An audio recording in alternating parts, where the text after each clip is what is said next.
Reluctantly, she accepted Cynthia's offer. That night marked the beginning of a new chapter in Lisa's life.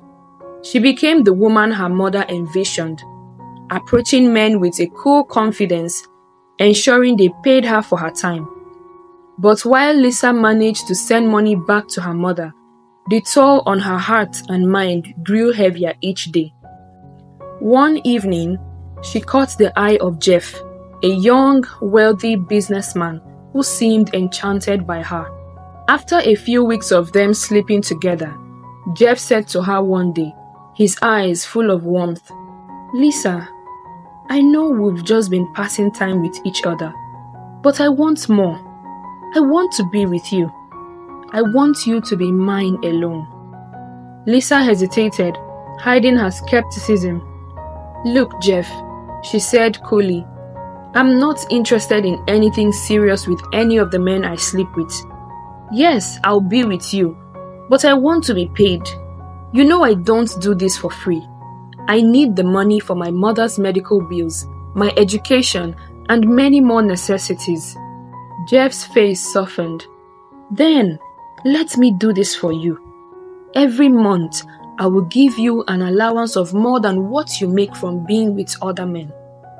The offer stunned Lisa, and she couldn't resist. Smiling, she accepted to be Jeff's girlfriend on his own terms. Jeff became her steady benefactor, providing her with more than enough to cover her mother's treatments and her own living expenses. Yet, despite Jeff's kindness, unknown to him, Lisa's heart was restless. She found herself slipping back into old habits, still seeking the attention of both older and younger men to fill a void that even she couldn't understand. However, few months later, she snapped herself out of these old habits and became faithful and fully committed to Jeff. Meanwhile, her mother's condition remained fragile, but Cynthia kept clinging to life, depending solely on whatever Lisa brought home. A year later, Jeff, who had finally made his decision, dropped to one knee and proposed to Lisa, his eyes bright with love and hope. She joyfully accepted to marry him, and the future she'd dreamed of started to take shape. Though she wasn't finished with university, Jeff didn't mind. He loved her completely, and she had found herself wanting to build a life with him alone, leaving her past behind. As they began the wedding plans, it was now time for both of them to meet each other's family. Jeff met Cynthia. Her frail figure and a look of approval and happiness made him feel at ease. "It's good to meet you, Jeff," she said, her voice soft yet grateful. Afterwards, Jeff brought Lisa to his family to announce their engagement. His parents had gathered at their home, along with his elder brother, Jordan, and his wife. When Lisa entered the house with Jeff, Jordan was first to greet them with a warm smile, but his expression quickly shifted as he took a closer look at her. He couldn't place it, but something about her felt strangely familiar. Once they stepped into the living room, Jeff's father's face went pale. He stared at Lisa as if he had seen a ghost before hurriedly excusing himself from the room. Jeff, sensing that something was off about his father's reaction, also excused himself and followed him down the hallway. In the privacy of his father's study, Jeff found his father pacing. "Dad, what's going on?" Jeff demanded, worry and confusion etched on his face. Jeff's father hesitated, looking at his son with guilt in his eyes. "Jeff, I need to confess something to you. It's about Lisa. I've been unfaithful to your mother for some time now, and..." He took a deep breath. "Lisa is one of the girls I have been with." Jeff's stomach dropped. "What?" His voice was barely a whisper, clearly horrified and struggling to breathe as he processed this revelation. When exactly did this happen? It's been almost a year, but I can vividly remember her performance that day. I have not been able to forget the impression she left on me," his father replied, his voice laden with shame. Jeff clenched his fists, his mind racing with disbelief and betrayal. So even the monthly allowance I gave her was not enough to make her mine alone? He thought to himself. Just then, Jordan entered the room, sensing the tension. When their father filled him in on the current situation, Jordan's eyes widened as he suddenly remembered where he had seen Lisa before. Oh my goodness, I remember now. I met her at a club barely a year ago. She seemed like she wanted me, so I took her to a hotel that night. Jeff felt his whole world shatter. His own fiancée had been with both his father and his brother. The realization crushed him and he turned away, his face twisted in pain. I can't believe this, Jeff whispered, his voice breaking. Back in the living room, Lisa sat, blissfully unaware of the bombshell that had just dropped. When Jeff returned with his father and brother, they forced smiles, each one struggling to keep up with the facade. Lisa couldn't read the tension in their faces, and the rest of the evening passed with hollow conversations and forced laughs. Afterwards, Jeff drove Lisa back to his house in silence. She could sense something was off, but didn't want to ask until they arrived. As soon as they were inside, Jeff turned to her, his face streaking with anguish. So tell me, Lisa, he said, his voice trembling. Was my father or my brother able to satisfy your insatiable desire for men? The desire that I and my money obviously couldn't tame. She looked at him, her smile fading. Jeff, what do you mean? Jeff's face was pained as he confronted her. Maybe your line of work does not require you to recall the faces of your clients, but my father and my big brother, two of your numerous clients, were able to identify you today.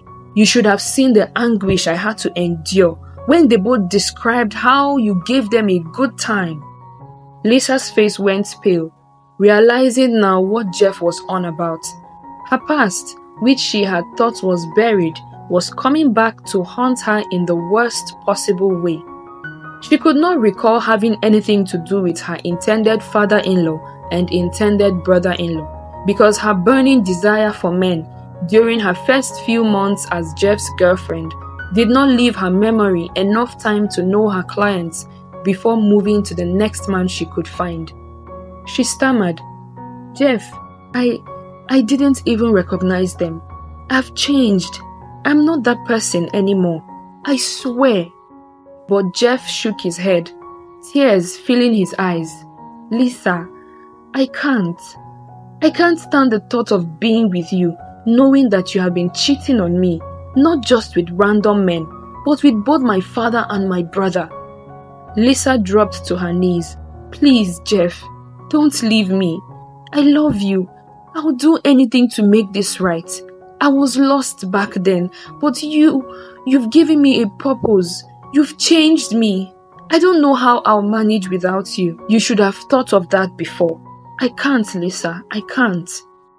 And with that, he turned and left her there, alone with the weight of her choices and the loss of a future that had slipped through her fingers. With her heart shattered and her world crumbling, Lisa wept as she packed her belongings and made her way back to her mother's house, her whole body shaking with grief and humiliation. Cynthia was alarmed by the sight of her daughter's tear-streaked face as Lisa poured out the devastating story, giving her all the details of the situation. Mom, it's all your fault, Lisa yelled, her voice trembling with rage. You pushed me into that life. You made me think it was the only way to survive. You ruined me, Mom. Now Jeff is gone and I have nothing. Cynthia's face fell. Guilt etched deep into her features. Lisa, I'm so sorry. I thought I was helping you survive in this world. I never wanted this for you. You didn't want this? Lisa scoffed. Look where your guidance has led me. I've lost the one person I truly loved. Cynthia hung her head, her frail shoulders shaking. After some minutes, she asked, "But Lisa, what are we going to do now? Who will pay for my treatments?" Lisa looked at her mother with pure disgust. "All you ever think about is yourself. You don't care that you've destroyed my life." She stormed into her room, slamming the door behind her. Determined to move forward, Lisa found a low-paying job as a cleaner at an office, but it barely covered her living expenses, let alone Cynthia's medical bills. She poured herself into her work, finding some sense of stability despite the hardship. Months passed, and Lisa managed to get by until one day the company announced cutbacks. She was one of the last persons to be hired, and so she was one of the first to be dismissed from the job. Desperate and dejected, Lisa sat outside the company's gates, wondering how she and her very sick mother would survive in her current jobless state.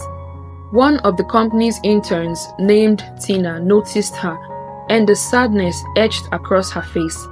Concerned about Lisa's sad state, Tina inquired what the problem was, and Lisa explained her current situation to her. Lisa assured her that everything would be fine and took her contact information, promising to reach out if she saw any job openings. Few days later, true to her word, Tina called Lisa and gave her an address for a job opening for a front desk officer. Lisa took a deep breath, a glimmer of hope igniting within her. Although the office location was quite far from her home, but what was that compared to being jobless? She arrived at the location and discovered it was a hair salon, a large, bustling establishment. She couldn't help but marvel at the size and luxury of the place. Tina was there waiting. She introduced her to the owner, her mother, who was none other than Rachel, Cynthia's old friend.